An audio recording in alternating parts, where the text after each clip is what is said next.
지난 시간엔 스페인의 대표 와인 산지 리오하의 아로마을 기차역 구간에 자리한 생산자들을 보여드렸죠. 이번 시간엔 그 중에서도 많은 애호가들의 사랑을 받는 보데가 무가를 소개합니다.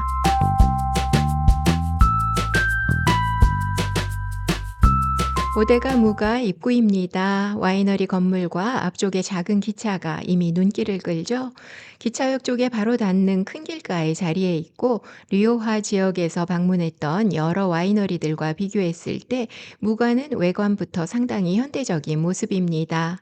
비노테카는 와인샵 겸 테이스팅룸을 말하는 것으로 입구 계단을 올라서면 비노테카가 있고 이곳에선 와인을 구입하거나 시음할 수 있는데 테이스팅한 모습은 와인 콜렉션과 함께 잠시 후에 소개하고 먼저 와이너리를 같이 돌아볼까요?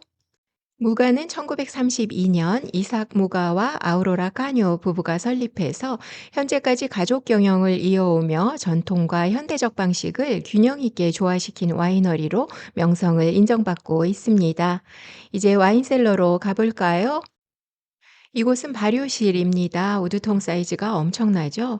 무가는 발효 과정에 스테인리스 스틸통을 사용하지 않고 우드통에서만 모든 발효를 마칠 정도로 우드 배럴의 역할을 상당히 중시하는 생산자입니다. 10,000리터 이상까지의 다양한 크기 우두통에서 포도밭과 포도액 품질에 따라 각각 나눠져 진행되는 발효는 물론 시간은 더 걸리지만 천천히 안정된 발효로 와인의 질감과 깊이를 더하는 무가의 철학을 보여줍니다. 몇 주에 걸친 발효가 다 끝나면 와인액은 다른 통들로 옮겨지게 되고 이 안에 남은 포도 껍질과 포도 씨, 줄기 등의 잔재를 치워야겠죠. 그땐 누군가가 이 통 안에 들어가서 이 작은 문 밖으로 잔재들을 밀어내고 안을 청소하면서 발효룸에서의 일정이 끝나게 됩니다. 많은 것이 기계화된 사회지만 아직도 와인 공정엔 이렇게 많은 부분에서 사람의 수고가 있어야 한 와인이 완성됩니다. 무가에선 이런 일반 크기의 프렌치 오크 배럴에서도 발효를 진행하는데 대용량 우드통들을 포함해서 무가의 모든 배럴들은 자체 제작됩니다. 잠시 후에 좀 더 보여드릴게요. 시간을 두고 충분히 발효된 와인들이 조용히 익어가는 숙성실로 가고 있습니다. 이 터널이 꽤 운치 있고 예쁘죠? 이곳을 나서니 셀 수도 없이 많은 배럴들이 가득한 숙성실이었습니다. 와우 하는 소리가 절로 날 만큼 넓은 공간에 많은 배럴들이 자리에 있었는데 아까 제가 발효가 끝난 와인들은 발효통에서 옮겨진다고 했었죠? 셀러 한쪽에서 발효된 와인들을 이제 숙성 배럴에 담고 있는 작업을 하는 분들이 있어서 잠시 옆에 서서 지켜볼 수 있었습니다.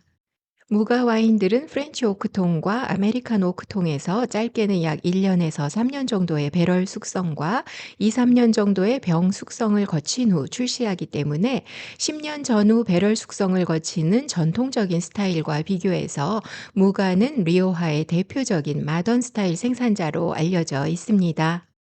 하지만 유럽 산지들을 다녀보면 아무리 마던 스타일 생산자로 불린다 해도 유럽 밖의 뉴월드 와인 산지들의 현대화된 모습과는 달라서 무가도 또한 전통적으로 해왔던 와인 메이킹 방식을 현대적인 방식과 균형 있게 잘 사용하고 있었습니다.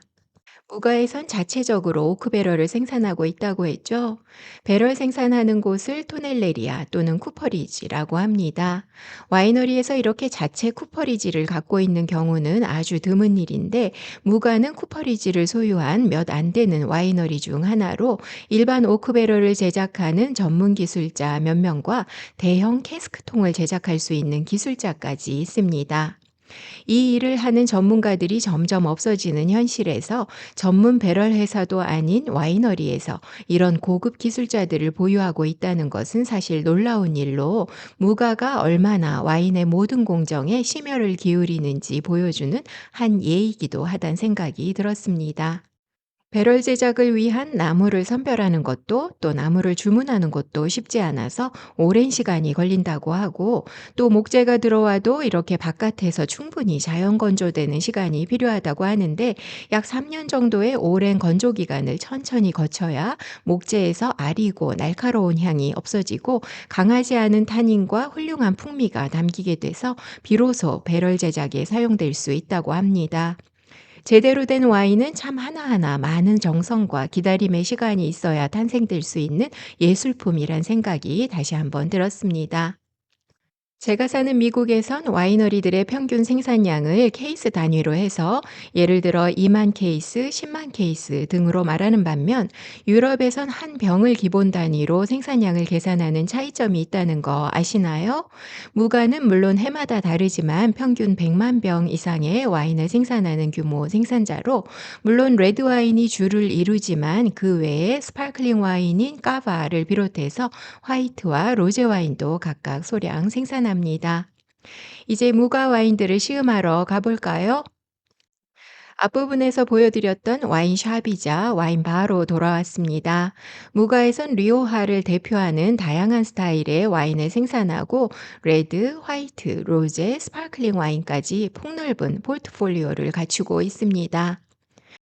먼저 전통적인 샴페인 방식으로 생산되는 까바 와인 콘테 데 아로 브릿은 비우라 품종을 메인으로 소량 생산되는 스파클링 와인으로 시트러스, 청사과, 브리오슈 향의 청량함을 가진 좋은 와인입니다. 엷은 핑크 색감을 가진 로제 콘테 데 아로는 레드 품종인 가르나차와 흰 품종 비우라를 블렌딩한 까바로 딸기, 체리, 꽃향의 신선한 산미가 담긴 좋은 와인입니다. 무가에선 잘 만들어진 일반 화이트 와인과 함께 레세르바 와인이자 무가의 플래그십 화이트 와인인 플로르 데 무가도 소량 생산됩니다. 비우라, 가르나차 블랑카를 메인으로 뉴 프렌치 오크통 발효와 콘크리트통 숙성 등을 거쳐서 신선한 시트러스, 꽃, 섬세한 스파이스, 미네랄리티, 좋은 구조감의 와인으로 에어레이팅하면 더 좋은 우수한 와인입니다. 리오하는 레드와인 산지로 무가에서도 화이트보다 레드와인이 더 많이 생산되는데 가성비와 좋은 접근성으로 많은 애호가들에게 폭넓게 사랑받는 와인들이 바로 이 두 레드와인으로 셀레시온 에스페시알에는 특별히 선별된 포도가 사용됩니다.